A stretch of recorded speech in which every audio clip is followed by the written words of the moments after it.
sha zimirije amatara shumi do na mikoro bayikuyeho ko nta bajya baperforming iminota 35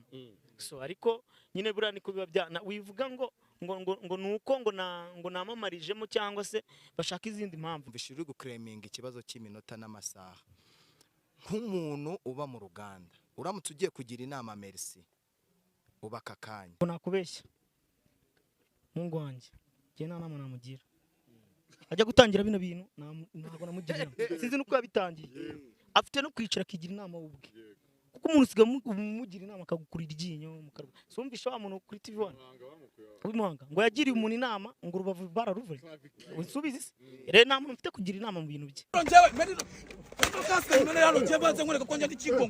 ubutumwa kuri Genzi Comedy nta butumwa mbahaye bagende bakosora ibintu byabo cyangwa ejo hazitabira 10 nkuko nabonye arimo 30 ikintu cya mbere cyo cyamba busa nataho nakasike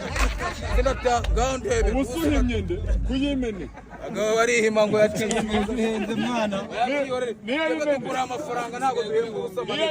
reba niyindi hano yego yimene bava mu nzira rero gira vuba ugaragaye muri frame hano na moto yaburetse gato ariko mwana twebwe ntago turi abantu imyenda nayo irayisiga uretse gato ari kumva mu nzira mwana mbabarira yewe agahinda mfite uyu mwanya wa none ako murababaye neze kwibwiramo kujya bahita muza